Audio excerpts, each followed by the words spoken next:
அத்தியாயம் 13. கருப்பசாமியை அந்த சோஃபாவில் படுக்க வைத்துவிட்டு சூரிய பிரகாஷ் அவரை பரிசோதித்தான். அதற்குள் முருகேசன் ஓடிப்போய் அவனுடைய மெடிக்கல் கிட்டினை கொண்டு வந்திருந்தான். அவருக்கு எமர்ஜென்சிக்கான ஊசியெல்லாம் போட்டவன் குணசேகரனிடம் இப்போது, காரை எடுங்க, உடனே பெரிய ஹாஸ்பிட்டல் கொண்டு போகணும், குவிக் என்று விரட்டினான். அதற்குள் ரோஜாவும் குணசேகரனும், அப்பாவுக்கு என்னாச்சு என்று ஓடி வந்து பார்த்துவிட்டு கதறி அழுதாள். ஆளாளுக்கு வண்டியை எடுக்க அவ்வளவு பெரிய மனிதரை ஒற்றை ஆளாக சூரிய பிரகாஷோ தூக்கி கொண்டு போய் காரில் படுக்க வைத்தவன் அருகிலேயே உட்கார்ந்து கொண்டான்.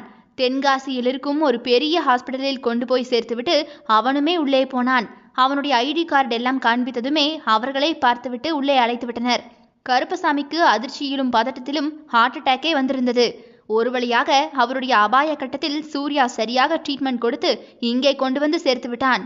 ரோஜாவை தான் சமாதானப்படுத்தவே முடியாமல் எல்லோருமே திணறி போனார்கள். அழுது கொண்டே இருந்தாள் அவள்.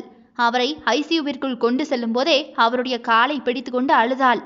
அப்பா, சீக்கிரமா எழுந்திருச்சு வந்துருங்கப்பா, நீங்க யாரை கல்யாணம் பண்ணிக்க சொன்னாலும் கூட நான் பண்ணிக்கிறேன்ப்பா, என்னால தானப்பா இதெல்லாம், என்னால தானே உங்களுக்கு இவ்வளோ கஷ்டம்லா என்று அழுது கொண்டே இருந்தாள். அண்ணனுங்க 2 பேரும் அவளை பிடித்து இழுத்தும் பிடிக்க முடியவில்லை. அருகிலேயே நின்றிருந்த சூர்யாதான் இப்போது, எப்படி உங்க அப்பா பொழைக்கணும்னு நினைக்கிறியா, இல்ல சீக்கிரம் போகட்டும்னு பிடிச்சு வச்சிருக்கியா, கையை எடு, அவசரம் புரியாம அழுதுகிட்டு இருக்க நீ என்று அவளை இழுத்து குணசேகரனிடம் தள்ளிவிட்டு, இந்தா உன் தங்கச்சியை பிடிச்சுக்க என்றவாறு கருப்பசாமியோடு உள்ளே போய்விட்டான். குணசேகரன் ரோஜாவை பிடித்தவன் அங்கே இருந்த பெஞ்சில் அவளை இருக்க சொல்லிவிட்டு தானும் அதில் உட்கார்ந்து கொண்டான். மல்லிகாதான் பாவம், ஐயோ என் புருஷனுக்கு என்னாச்சோ, எப்படி குணமாகி வருவாரோ என்றதொரு அங்கலாய்ப்பில் கண்ணீரோடே உட்கார்ந்திருந்தார். காலையில் அந்த குடும்பம் இருந்த சந்தோஷமான மனநிலைமைக்கு அவர்கள் அதைவிட 10 மடங்கு வேதனையில் இருந்தார்கள். அப்பாவுக்கு ஒண்ணுமாக கூடாது என்று எல்லோருமே பயந்து போய் வேண்டிக் கொண்டே இருந்தனர். அவருக்கான ட்ரீட்மெண்ட் எல்லாம் முடிந்து 1 மணி நேரத்தில் டாக்டர்ஸ் வெளியே வந்தனர். சூர்யாவும் கூடவே வந்தான். பயப்பட ஒன்றும் இல்லை, ஒரே வாரம் ஹாஸ்பிட்டலில் இருக்கட்டும், ஐசியூவில் அப்சர்வேஷனில் வச்சிருப்பாங்க என்று சொன்னானவன். அதற்குள் அந்த ஹாஸ்பிட்டலில் உள்ள டாக்டர்ஸ் 2 பேரும் அவனிடம் வந்து பேசி கொண்டிருந்தனர். ரோஜாதான் ஓடிப்போய் ஐசியூ கதவின் வழியாக அவளுடைய அப்பாவை பார்த்தாள். உடனே அவரை பார்த்து சத்தமாக கதறி அழுதாள். சூர்யா திரும்பி வந்தவனோ, அவர் காதுக்குள்ள போய் அழு, நல்லா உடனே போய் சேர்ந்துருவார் அவரு, ஆளப்பாரு, போய் அங்க உட்காரு போ, அவர் முன்னாடி போய் யாரும் அழுதுறாதீங்க, பார்க்க விட்டாங்கன்னா ஒருத்தன் மட்டும் உள்ள போய் பாருங்க என்று சத்தம் போட்டான். ஒரு இக்கட்டான சூழ்நிலைமையில எவ்வளவு தெளிவா ஆளுமையா நிக்கிறான் இந்த டாக்டரு என்று குணசேகரன் இப்போதுதான் கொஞ்சம் நிதானமாக அவனையே பார்த்திருந்தான். அவன் தன்னைத்தான் பார்க்கிறான் என்று தெரிந்ததுமே சூர்யாவோ, என்னாச்சு குணசேகரா, என்கிட்ட எதுவும் பேசணுமா, ஏதாவது சொல்லணுமா என்று கேட்டான் அவன். ஒண்ணுமில்ல டாக்டரு, அப்பாவை பத்தி கேட்கறதுக்கு தான் பார்த்தேன், நான் போய் உள்ள இப்ப பார்க்கலாமா? இப்போதைக்கு நீங்க மட்டும் உள்ள போய் பார்த்துட்டு வாங்க, ஒரு ஆள் இங்க இருந்தா போதும், மீதி எல்லாருமா வீட்டுக்கு போங்க. அப்புறம் அவர் கண்ணு முழிச்சா எதையும் பேசக்கூடாது, யாரும் அளவும் கூடாது, அவருக்கு பாதிக்கப்பட்டிருக்கிறது இதயம், புரியுதா? உங்க எமோஷனல அவருக்கு முன்னாடி நீங்க காமிக்காதீங்க என்றவனோ ஒரு முறை அவரை உள்ளே போய் பார்த்து விட்டு வந்தான். அப்ப நாங்க கிளம்புறோம், நீங்களும் வீட்டுக்கு கிளம்புங்க. குணசேகரா, நீங்க சாப்பிடாம நிக்கிறீங்க, ஏதாவது வாங்கி தந்துட்டு போறேனா, இப்படியே இருந்தா உங்களையும் உள்ள வைக்கிற மாதிரி ஆகிரும் என்றவன் முருகேசனை அழைத்து கொண்டு வெளியே போனான். அண்ணன் தம்பி 2 பேருக்கும் சாப்பாட்டை வாங்கி கொண்டு வந்து கொடுத்துவிட்டு மல்லிகாவையும் ரோஜாவையும் முதலில் வீட்டிற்கு கிளப்பினான். அவர்கள் 2 பேரும் வீட்டிற்கு போக மாட்டோம், அப்பாவோடே இருப்போம் என்று அழுது ஆர்ப்பாட்டம் செய்ய வேறு வழியில்லாமல் அங்கேயே பேசி ரூம் எடுத்து அங்கேயே இருக்க வைத்து விட்டான். குணசேகரனிடம், இப்படியே உடஞ்சு போய் நின்னா எதையும் சரி பண்ண முடியாது, அவர் நீங்க இருக்கிற தைரியத்துல தான் உள்ள போய் படுத்திருப்பாரு, எல்லாரையும் தேத்தி எடுத்து வீட்டுக்கு வாங்க, நீங்க நான் நைட்டு வந்து பார்க்கறேன் என்று வீட்டிற்கு கிளம்பினான் அவன். அவனுக்கு அதற்கு மேல் அங்கிருக்க கஷ்டமாகவே இருந்தது. அதைவிடவும் அவனுக்கு இப்போது ஒரு சிகரெட் தேவைப்பட்டது. அதனால்தான் வெளியேற வந்தான்.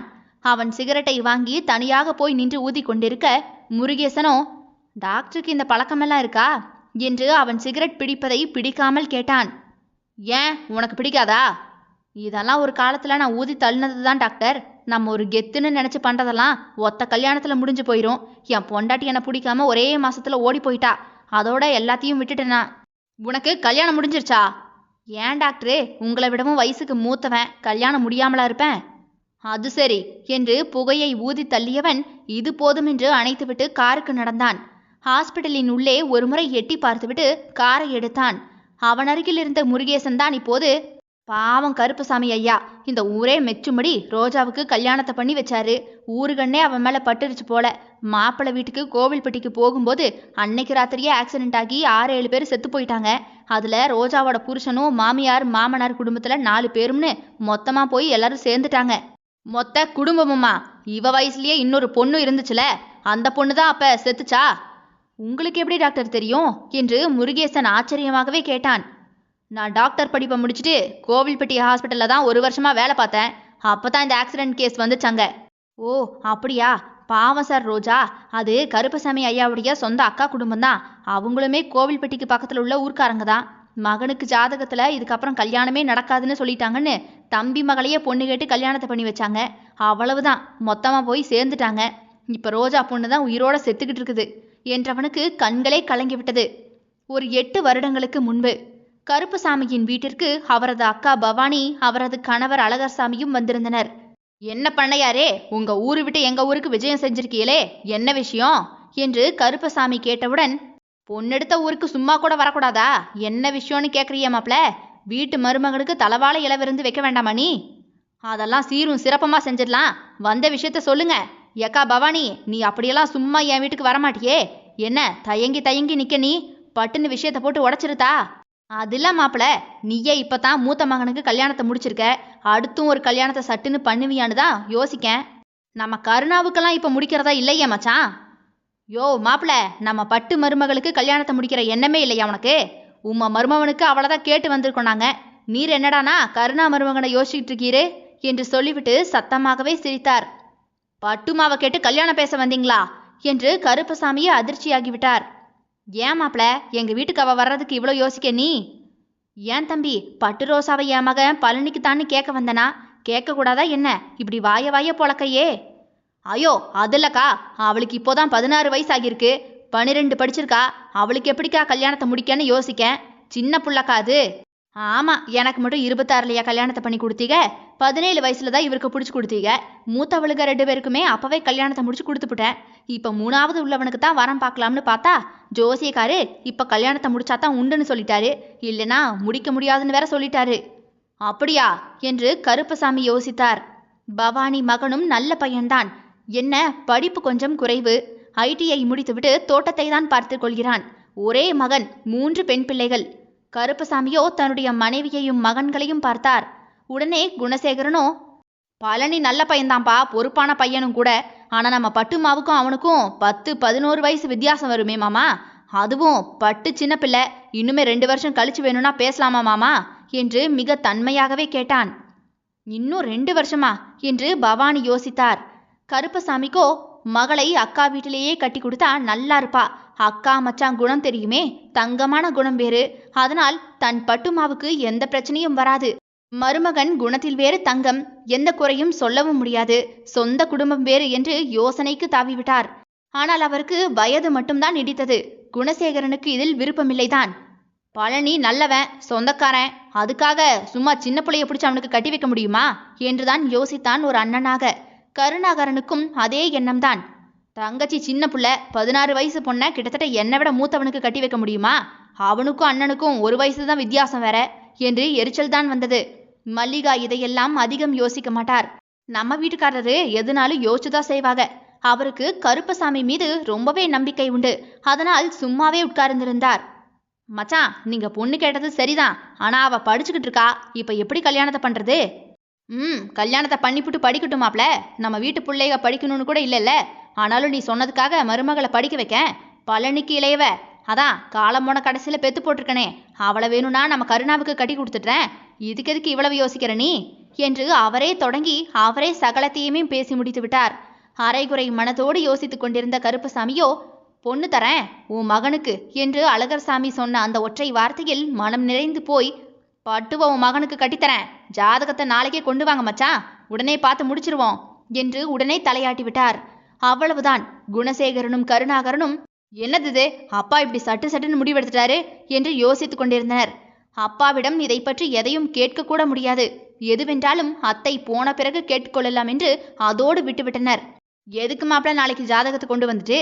நான் வரும்போதே ஜோசிக்காரை பார்த்துட்டு அப்படியே தான் இங்கே நான் வந்தேன். அதனால ஜாதகம் காரில் தான் இருக்கு, உடனே 2 பேர் ஜாதகத்தையுமா சேர்த்தி பொருத்தத்தை பார்த்துடலாம் என்று அழகர்சாமி சொல்ல கருப்பசாமி தலையாட்ட அன்றைக்கு ஜோசியரை பார்த்து பொருத்தமும் பார்த்து விட்டார்கள்.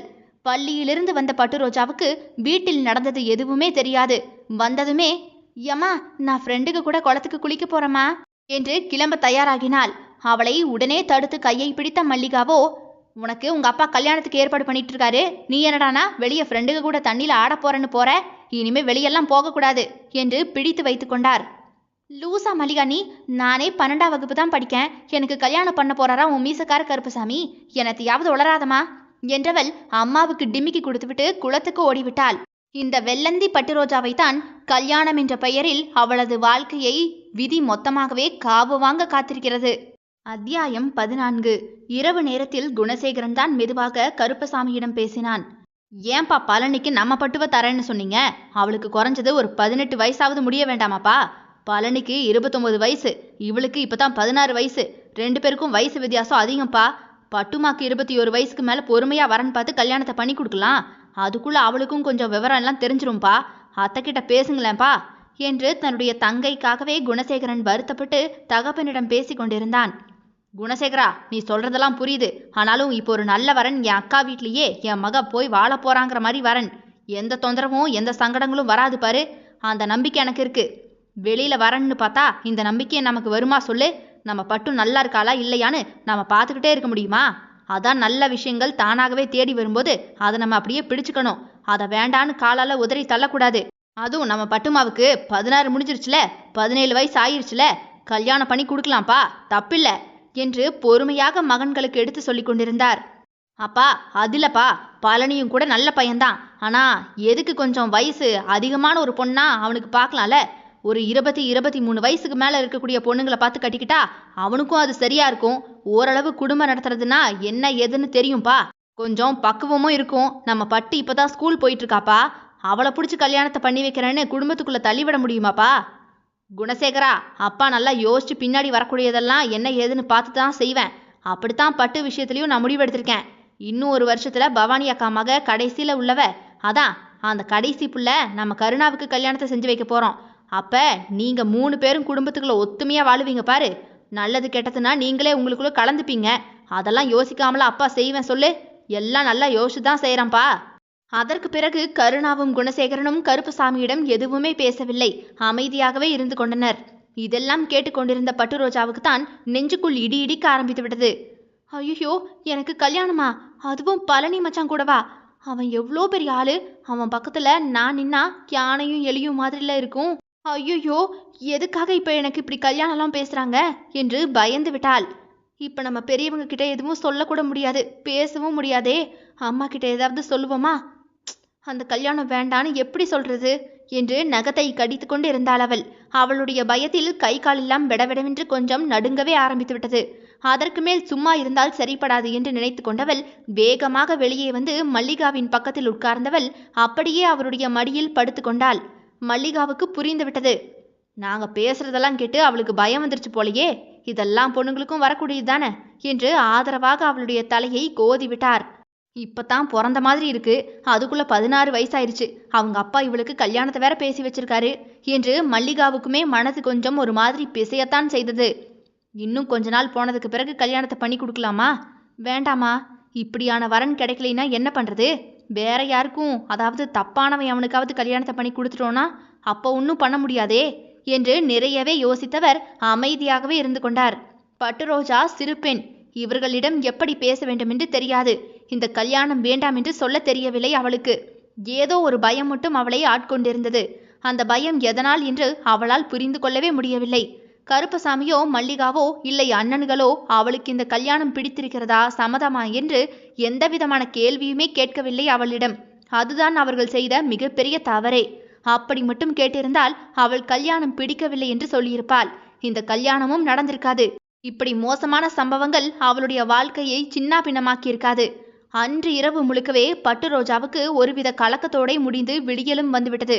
அவள் எப்போதும் போல பள்ளிக்கு செல்ல ரெடியாக்கி கொண்டிருக்கவும் கருப்பசாமி வந்து, பட்டுமா, ஸ்கூலுக்கு இன்னைக்கு போக வேண்டாமா? நம்ம அத்தை வீட்டுல இருந்து வந்து பேசி முடிக்கிறாங்க. உனக்கும் பழனிக்கும் அடுத்த மாசம் கல்யாணம் வச்சிருக்கேன், அதனால இப்போதைக்கு ஸ்கூலுக்கெல்லாம் போக வேண்டாம், கல்யாணம் முடிஞ்சு பரீட்சை மட்டும் எழுத போயேன, சரியா என்று அவளது கல்யாணத்திற்கான தகவலை மட்டும்தான் சொன்னார் அவளிடம். உனக்கு இந்த கல்யாணத்துல விருப்பமா? பழனியை உனக்கு பிடிச்சிருக்காமா என்பது போன்று எந்த கேள்வியும் கருப்பசாமி தன் மகளிடம் கேட்கவே இல்லை. நம்ம பொண்ணு, அவளுக்கு நல்லது கெட்டதெல்லாம் நம்ம தானே பார்த்து வைக்கணும் என்று மட்டுமே யோசித்தாரே தவிர அவளுக்கு இந்த கல்யாணத்தில் உடன்பாடா என்று கேட்க தவறிவிட்டார். அன்றைக்கே நிச்சயதார்த்தம் முடிந்து 1 மாதத்தில் கல்யாணம் என்று எல்லாவற்றையும் பேசி முடித்துவிட்டனர். 1 மாதத்தில் கல்யாணமும் நல்லபடியாக முடிந்துவிட்டது. கல்யாணத்திற்கு 1 வாரத்திற்கு முன்பு வரைக்குமே அவளுக்கு பயம் இருந்தது. அதன் பிறகு என்ன நடந்தாலும் நடக்கட்டும் என்று ஓரளவு தன்னுடைய மனதை தேற்றிக்கொண்டு வீட்டில் உள்ளவர்கள் சொல்வதற்கெல்லாம் தலையாட்டி கொண்டிருந்தாள். பழனிக்கு மாமா மகளையே கல்யாணம் பண்ணி கொண்டது மனதிற்கு மிகவும் திருப்தியாகவே இருந்தது. அதனால் அவனுடைய முகத்தில் சந்தோஷம் தாண்டவமாடியது. இப்பவே நம்ம தங்கச்சியை கல்யாணத்தை பண்ணி கொடுக்குறோமே என்று வருத்தப்பட்டாலும் கல்யாண வேலைகளை எல்லாவற்றையும் குணசேகரனும் கருணாகரனும் சரியாக தங்களுடைய அப்பா சொல்லியபடியே செய்து முடித்திருந்தனர். அப்பா காரணமில்லாமல் எதுவுமே செய்ய மாட்டார், இதுவுமே ஒரு காரணத்துக்காகத்தான் இருக்கும் என்று அப்படியே இருந்த கொஞ்ச நஞ்ச நெருடலையும் ஒதுக்கி வைத்துவிட்டு தங்கச்சி கல்யாணத்தை சீரும் சிறப்புமாக நடத்தி முடித்துவிட்டனர். ஊரே வாயில் விரலை வைக்கும் அளவிற்கு மிக பிரம்மாண்டமாக ரோஜா பழனியின் திருமணத்தை நடத்தியிருந்தார்கள். திருமண விருந்து உபச்சாரங்கள் எல்லாம் முடிந்து பொண்ணும் மாப்பிளையும் அவர்களது வீட்டிற்கு போக கிளம்பினார்கள். அண்ணன்கள் பின்னாடியே அவர்களுக்கான சீர்வரிசைகளோடு செல்ல என்று கார்களில் வரிசையாக கோவில்பட்டியை நோக்கி சென்று கொண்டிருந்தனர். ரோஜாதான் பழனியை பார்த்து மருண்ட மான் போல பயந்து கொண்டிருந்தாள். ஆனால் பழனிக்கோ அவளை ரொம்பவே பிடிக்கும். அதனால் அவளது கையை பிடித்து தன்னுடைய கைக்குள்ளாக பொத்தி வைத்து கொண்டான். இருவருக்கும் பேசுவதற்கு கூட தனிமை கிடைக்காது என்பதால் அமைதியாக காரில் உட்கார்ந்திருந்தனர். அழகர்சாமி பவானி தம்பதிகளில் 4 பிள்ளைகளில் மூத்த 2 பெண்களுக்கும் திருமணம் முடிந்து குழந்தைகள் இருக்கிறார்கள். அவர்கள் தங்களது கார்களில் தனித்தனியாக பின்னாடி வந்தனர். ரோஜாவும் பழனியும் இருந்த காரில் பவானி, அழகர்சாமியின் கடைசி மகள் கருணாகரனுக்கு பேசி வைத்திருக்கும் பிரமிளாவும் இருந்தார்கள். அந்த மௌனங்கள் காரில் ஓடிய இளையராஜா பாட்டுகளால் அழகானதாகவே மாறியிருந்தது. பவானி தன்னுடைய தம்பியிடம் பெண் மட்டும்தான் கேட்டார். சீர் என அது இது என்று எதையுமே அவர் எதிர்பார்க்கவில்லை. தம்பியிடம் கேட்கவும் இல்லை. பழனி தன்னுடைய கையை பிடித்திருக்க ரோஜாவோ அவனிடமிருந்து தன்னுடைய கையை எடுக்க அவன் அதை மீண்டும் பிடிக்க என்று இனிமையாக போய்க் கொண்டிருந்தது. எதிர்பாராத அந்த வேளையில் டமால் என்று சத்தம் மட்டும்தான் கேட்டது. அதற்கு பிறகு அங்கு என்ன நடந்தது என்று அந்த காருக்குள் இருந்த டிரைவர் உட்பட யாருக்குமே எதுவுமே தெரியாது. ஏனென்றால் அவர்களின் 5 பேர் இப்பொழுது உயிரோடில்லை. பைபாஸ் ரோட்டில் டேங்கர் லாரி காரை இடித்து தூக்கி வீசி இருந்தது. அந்த இடத்திலேயே 4 பேரும் தங்கள் உயிரையே விட்டிருந்தனர். பின்னாடி காரில் வந்து கொண்டிருந்த கருப்பசாமி குடும்பத்தினரோ ஐயோயோ என்று அலறிக்கொண்டும் அழுது துடித்து கொண்டும் ஓடி வந்து பார்க்கும்போது 6 பேருமே இரத்த வெள்ளத்தில் மிதந்து கொண்டிருந்தார்கள். அதில் 4 பேர் இறந்தது கூட தெரியாமல் அவர்களை தூக்கி கொண்டு பக்கத்திலிருந்த கோவில்பட்டி அரசு மருத்துவமனைக்கு கொண்டு சென்றனர். இரவு நேரத்தில் டாக்டர்கள் வேகமாக செயல்பட்டு எல்லாவரையுமே பரிசோதித்தனர். ஆனால் ஏற்கனவே 4 பேர் அந்த சம்பவ இடத்திலேயே இறந்து போய்விட்டார்கள். இறந்த உடலைத்தான் எடுத்து கொண்டு வந்திருந்தனர். மீதமிருந்த 2 பேரில் ஒருத்தி பட்டு ரோஜா, இன்னொருத்தி பிரமிளா மட்டுமே. அவர்களை ஐசியூவில் வைத்து உடனடியாக முதலுதவி செய்தனர். ரோஜாவுக்கு அவளது அடி வயிற்றில் காரில் உள்ள கம்பி குத்தி கிழித்திருந்ததால் ரத்தம் நிற்காமல் போய்க் கொண்டிருந்தது. அவளை காப்பாற்றுவதற்காக அங்கிருந்து பெரிய ஹாஸ்பிட்டலில் உடனடியாக கொண்டு போய் சேர்க்க வேண்டும் என்று டாக்டர்கள் அறிவுறுத்தினர். அதற்குள் பிரமிளா சிகிச்சை பலனின்றி ஹாஸ்பிட்டலிலேயே வைத்து இறந்துவிட்டாள். பொண்ணுக்கு எடுக்கும் பட்டு சேலை போலவே தனக்கும் வேண்டுமென்று வாங்கி கட்டியிருந்த பிரமிளாவோ இப்போது உயிரோடு இல்லை. அங்கிருந்து இரத்தத்தோடு இருவரையும் தூக்கி ஆம்புலன்ஸில் ஏற்றும் போது யார் பிரமிளா யார் ரோஜா என்று தெரியாமல் தான் இருந்தது. பிரமிளா இறக்கவும் அதிலேயும் குழப்பம் வந்து அப்புறம் குணசேகரன் தான் உள்ளே போய் அடையாளத்தை கண்டுபிடித்தான். உடனடியாக ரோஜாவையாவது காப்பாற்ற வேண்டும் என்று அவளை மதுரையில் உள்ள பெரிய ஹாஸ்பிட்டலில் கொண்டு போய் சேர்த்திருந்தனர். இவ்வளவு பெரிய அகோரமான நிகழ்வு ஒரு நொடிக்குள் அவர்களது குடும்பத்தில் நடந்து முடிந்தே விட்டது. காலையில் கழுத்தில் தாலி ஏறியவளுக்கு அந்த தாலி கயிற்றின் மஞ்சளின் ஈரம் கூட காயவில்லை இன்னும். ஆனால் அது உடனடியாக பறிக்கப்படுவதற்காகத்தான் கட்டப்பட்டிருக்கிறது என்று அப்பொழுதுதான் எல்லோருமே உணர்ந்தனர். கருப்பசாமி குடும்பத்தில் உள்ள அத்தனை பேருமே பைத்தியம் பிடிக்காத குறைதான். ஐயோ, எங்க ரோஜா உயிரோட வந்துடணுமே என்று மதுரை ஹாஸ்பிட்டல் வாசலிலேயே தவமாய் தவம் கிடந்து அவளை மீட்டு கொண்டு வந்திருந்தனர். 1 வாரம் கழித்து அவள் கண்முழித்த போது ஏதோ மோசமான கனவிலிருந்து மீண்டு வந்தது போன்று திடுக்கிட்டு போய் விழித்து பார்த்தாள். கல்யாணம் முடிஞ்சது, நம்ம கார்ல போயிட்டு இருந்தோம், இப்ப என்ன இங்க இருக்கோம் என்று அவள் யோசிக்கும் போதுதான் நடந்தது எல்லாம் ஞாபகத்திற்கே வந்தது. அந்த கையை பிடித்திருந்த தன்னுடைய கணவனின் கை எங்கே என்று கையை விரித்து தேடினாள். அவள் கண் முழித்ததை நர்ஸ் வந்து சொன்னதுமே கருப்புசாமிதான் குடுகுடுவென்று ஓடிப்போய் அவளது கையை பிடித்து கொண்டார். அவளால் எழுந்து கூட உட்கார முடியாமல் போக என்னவாயிற்று என்று யோசித்தவளுக்கு தலை வயிறு என்று தொட்டு தொட்டு பார்த்தாள். காயங்கள் எல்லாம் தையல் போட்டு கட்டு போடப்பட்டிருந்தது. அவளது வயிற்றில் கம்பி குத்தி கிழித்ததற்கு அதற்கான ஆபரேஷன் பண்ணி தையல் வேறு போட்டிருந்தார்கள். 16 வயதில் கல்யாணம் முடிந்த அன்றே கணவனின் இழப்பு, தன்னுடைய உடலில் உள்ள காயங்கள் என்று ஒட்டுமொத்தமாக உடைந்து போய் அப்படியே படுத்துவிட்டாள். மல்லிகாவும் சத்தமாக அழுதே விட்டார்.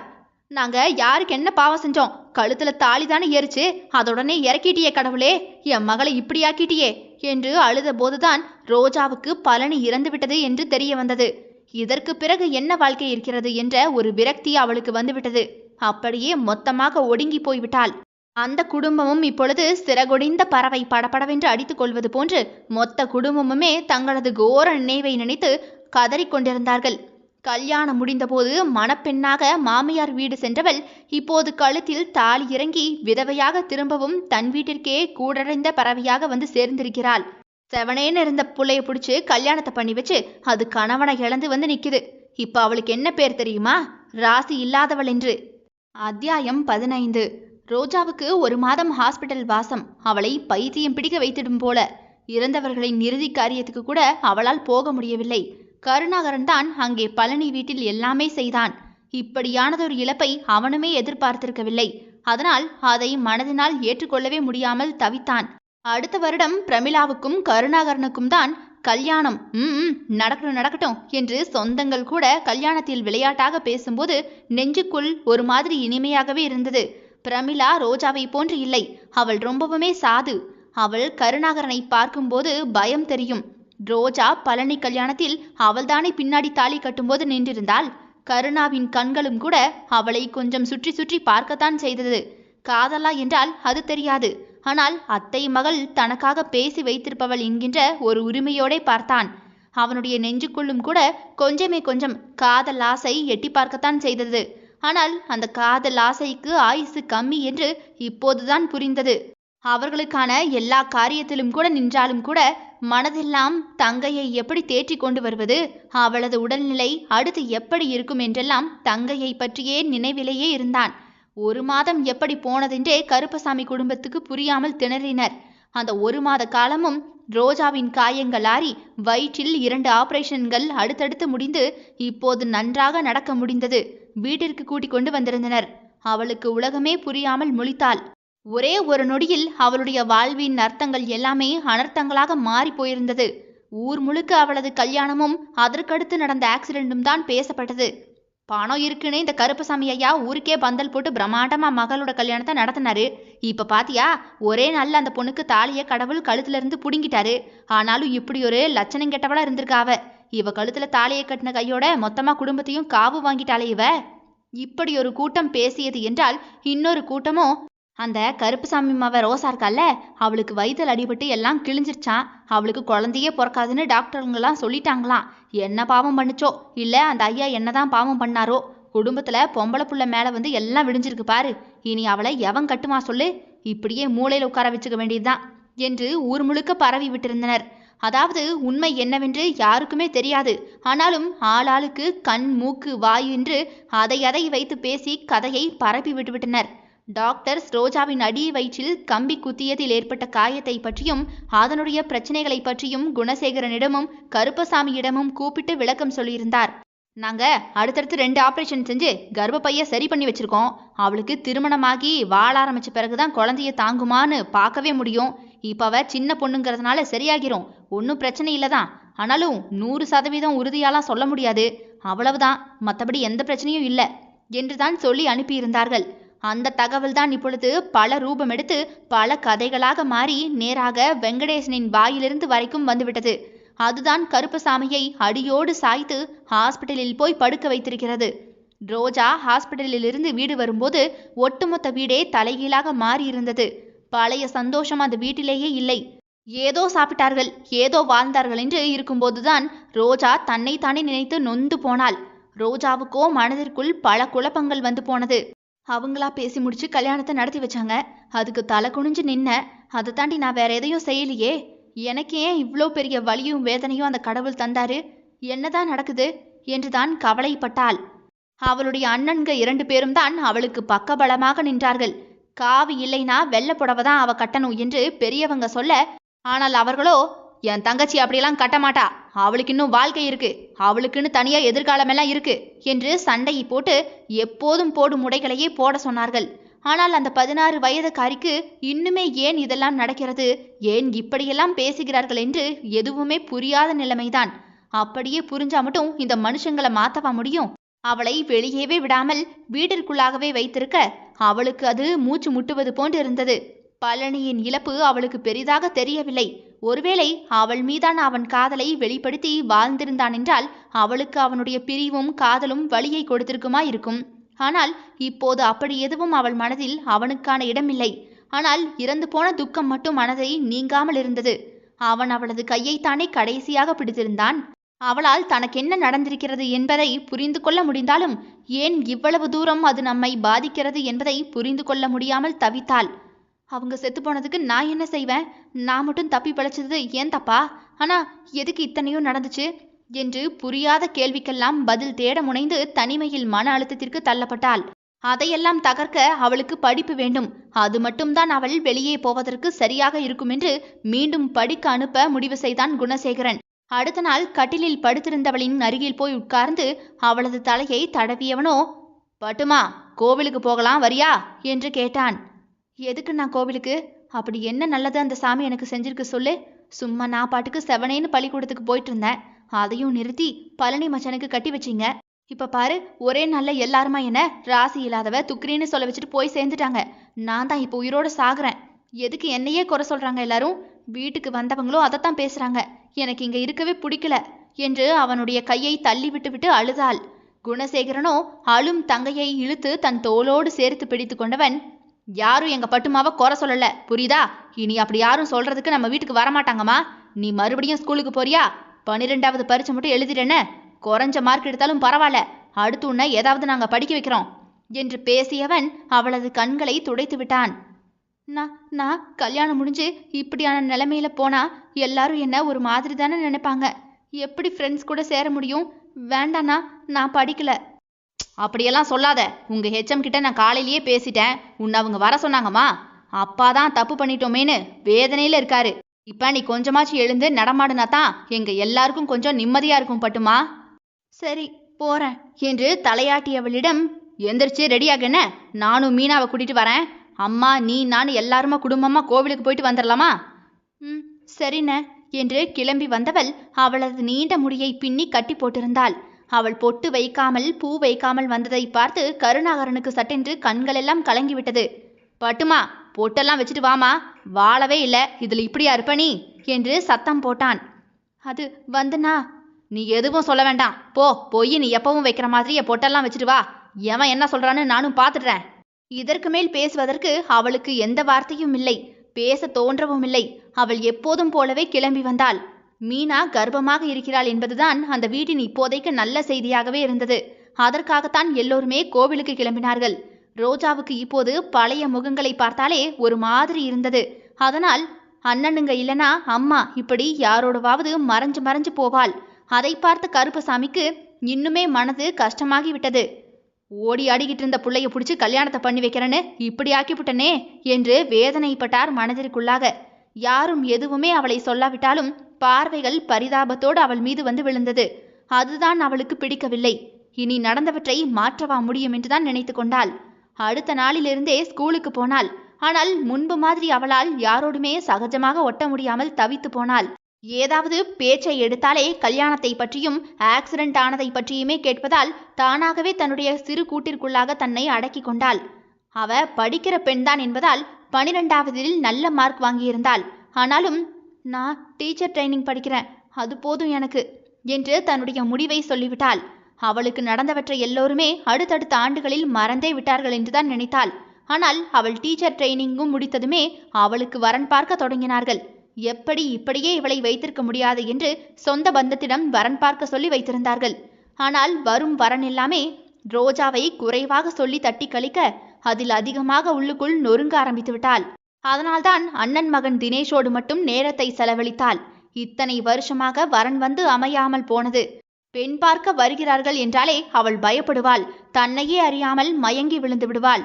அது இப்போது வரைக்கும் நடந்து அப்படியே பழக்கமாகிவிட்டது. வெங்கடேஷ் வந்து நிச்சயம் பண்ணுவதற்கு வந்தான். இன்று அந்த நிச்சயதார்த்தமும் கூட நின்றே விட்டது. ரோஜாவை சும்மாவே ராசி இல்லாதவள் என்று, விதவை என்று பொறணி பேசுவார்கள். இப்போதும் அதே போன்று கல்யாணம் நடக்காது நின்றதுமே நான் ராசி இல்லாதவதானோ என்று அவளே தன்னை நினைக்கும் அளவிற்கு மாறிவிட்டது. என்ன செய்வது? வாழ்க்கை அவளுக்கு என்று என்ன எழுதி வைத்திருக்கிறதோ அதுதானே நடக்கும். இந்த எல்லா தகவல்களையுமே முருகேசன் தான் சொன்னான் சூரியபிரகாஷிற்கு. என்ன சார் பாவம் பண்ணுச்சு அந்த ரோஜா புள்ள? எல்லா இடத்துலையும் அந்த பொண்ணுக்கு மட்டும் ஏன் சார் இப்படி நடக்குது? அதுக்கும் இந்த பிரபஞ்சம் ஏதாவது காரணத்தை வச்சிருக்கோம். இல்லனா அதையெல்லாம் விட நல்ல வாழ்க்கை அவளுக்கு கடவுள் கொடுக்க இப்படி ஆகியிருக்குமா இருக்கும் என்று முருகேசனிடம் பேசியவாறே ஊருக்குள் போய் சேர்ந்தார்கள். முருகேசனை அவன் வீட்டின் முன்பு இறக்கி விட்டுவிட்டு சூர்யா தன் வீட்டிற்கு வந்துவிட்டான். கீழ் வீட்டை பார்த்ததும் காலையில் இந்த வீட்டில் இருந்த சந்தோஷம் என்ன, இப்போது இருக்கும் நிலைமை என்ன என்று வருத்தப்பட்டு கொண்டான். இந்த மனுஷங்க தான் இப்படியெல்லாம் அடுத்தவங்களை உயிரோட வார்த்தைகளாலேயே கொன்னுடுறாங்களே, சை! அன்று காலையில் அந்த மாப்பிள்ளை வெங்கடேஷ் பேசியதற்கு சூர்யாவுக்கு அவனை அடிக்கும் அளவுக்கு கோபம் வந்தது. கருப்பசாமி மட்டும் மயக்கமாகி விழவில்லை என்றால் இவன் கண்டிப்பாக வெங்கடேசனை அடித்து துவைத்திருப்பான். டாக்டர்லயே நான் ரவுடி டாக்டராக்கும் என்று நின்றிருப்பான். ஆனால் நடந்தது என்னவோ வேறு மாதிரி போய்விட்டது. சூர்யா உள்ளே வந்ததுமே லலிதா வேகமாக வந்தார். கருப்பசாமி எப்படி இருக்காரு? அட்டாக் தானா என்று கேள்வி கேட்டார். ஆமா, அட்டாக் தான். ஸ்டேபிள் ஆகிட்டாரு. வேற ஒன்றும் இல்லை. நான் குளிச்சுட்டு வரேம்மா. ஒரு மாதிரியா இருக்கு. பூஜா எங்க? தூங்குறா. சாப்பிடவே இல்லை. நீயும் இல்லை ரோஜாவும் இல்லைன்னதும் ஒரு மாதிரியா இருந்தா. பால் கொஞ்சமா குடிச்சா அப்படியே தூங்கிட்டா. எனக்கு பசிக்குது, எதுவுமே சாப்பிடல. ஏதாவது சாப்பிட்றதுக்கு கொஞ்சமா வைங்கம்மா என்று விட்டு அறைக்குள் போய்விட்டான். அவனுக்காக சாப்பாடெல்லாம் சூடாக எடுத்துக்கொண்டு வந்து வைத்துவிட்டு உட்கார்ந்திருந்தார். அவன் வேகமாக குளித்துவிட்டு சாப்பிட வந்து உட்கார்ந்ததும் மெதுவாக பேச்சை ஆரம்பித்தார். ஆமா, ரோஜாவுக்கு ஏற்கனவே கல்யாணம் முடிஞ்சிருச்சா? அவ ஹஸ்பண்ட் இறந்துட்டானா? என்னாச்சு? உனக்கு இதை பத்தி எதுவும் தெரியுமா? சூர்யாவோ பசியில் வேக வேகமாக சாப்பிட்டு கொண்டிருந்தவன் அவரை நிமிர்ந்து பார்த்துவிட்டு ஆமா என்று தலையசைத்தான். ஓ, எதனால செத்து போயிட்டானா? அவனோ பதில் சொல்லாமல் சாப்பிட்டு முடித்து எழுந்தவன் நான் ரோஜாவை கல்யாணம் பண்ணிக்க போறமா என்று சொல்லிவிட்டு உள்ளே போய்விட்டான். என்னது, ரோஜாவை கல்யாணம் பண்ணிக்க போறியா? ரெண்டாம் தரமாவா? அது எப்படி முடியும்? இந்த கேள்வியில் உள்ளே போனவன் வெளியே வந்தான். ஏன் முடியாது? அது வந்து அவ விடோன்னு சொன்னில. ஆமா, அதுக்கும் இதுக்கும் என்ன சம்பந்தம்? அதெல்லாம் சரி வராது சூர்யா. ஏற்கனவே கல்யாணமாகி ஹஸ்பண்ட் செத்து போயிட்டான். அவளை போய் நீ ஏன் கல்யாணம் பண்ணிக்கணும்னு நிக்கிற? ஓ, அதான் பூஜாவை இங்க கூட்டிட்டு வந்தியா? நீ என்ன செகண்ட் ஹேண்டா இருக்கிறத தான் கல்யாணம் பண்ணணும்னு முடிவு பண்ணிருக்கியா சூர்யா? அம்மா, அசிங்கமா பேசாதீங்க. அவளை பத்தி இப்படியான வார்த்தைகளை யூஸ் பண்ணாதீங்கம்மா. எனக்கு அது பிடிக்கல. ரோஜா தான் என்னோட மனைவியா இருக்க முடியும். என் குழந்தைக்கும் அம்மாவா இருக்க முடியும். நான் அவளை தான் கல்யாணம் பண்ணிக்க போறேன். அவள் எனக்கு ரொம்ப ரொம்ப பிடிச்சிருக்கு. எனக்கு அது பிடிக்கல. அதுக்கு நான் ஒன்றும் செய்ய முடியாது. நான் முடிவு பண்ணிட்டேன். அவங்க உனக்கு பொண்ணு தரணும்ல, அதை நான் பார்த்துக்கிறேன். ஏன் சூர்யா, பணம் சொத்துன்னு பார்த்துட்டியா நீ? நம்மக்கிட்டேயும் தான் சொத்து பணம்லாம் இருக்குல்ல. நீங்கள் ஏற்கனவே பணத்தை வச்சு மனுஷங்களை எடை போட்டு பண்ணி வச்சதெல்லாம் போதுமா? அந்த தப்பை நான் திரும்ப செய்ய மாட்டேன். எனக்கு என் வாழ்க்கையையும் என் மக வாழ்க்கையையும் தைரியமாக நின்று வாழ ஒருத்தி வேணும்னா அது ரோஜாவாக தான் இருக்க முடியும். அதில் தெளிவாக முடிவெடுத்திருக்கேன். இதுதான் என் முடிவு. எனக்கு இதில் சம்மதம் கிடையாது. அப்ப எங்க கல்யாணம் முடிஞ்சதுமே நீங்க உங்க வீட்டுக்காரர் கூட அமெரிக்காவுக்கே போயிருங்க. உங்களுக்கும் எனக்கும் ரொம்ப நல்லதா இருக்கும். ஓ, என்னை விரட்டி விட பாக்குற அப்படித்தானே? நீங்க மிரட்டி பாக்குறீங்க அப்படித்தானே? அதுல சூர்யா, எதுவும் சொல்ல வேண்டாமா. நான் ரோஜாவை கல்யாணம் பண்ணிக்கிறதா முடிவே செஞ்சுட்டேன். இதுல யார் தடையா வந்தாலும் விலக்கி விட்டுட்டு நான் போயிட்டே இருப்பேன். அதுல நீங்க வந்தாலும் கூட தான். இந்த முடிவுல எந்த மாற்றமும் இல்ல. சாரிமா என்றவன் தூங்கும் பூஜாவை தூக்கி கொண்டு தன்னுடைய அறைக்குள் புகுந்து கொண்டான். லலிதாதான் அவன் பேசியதை கேட்டு விக்கித்து போய் அப்படியே நின்றிருந்தார். தொடரும் இதனுடைய அடுத்தடுத்த அத்தியாயங்கள் நாளை காலை 10 மணி மற்றும் மாலை 4 மணிக்கு வந்துடும். கேட்க தவறாதீர்கள் மக்களே. மெய் பேசும் மிதியமே. விடை பெறுகிறேன். நான் உங்கள் ஆர்ஜே தியா.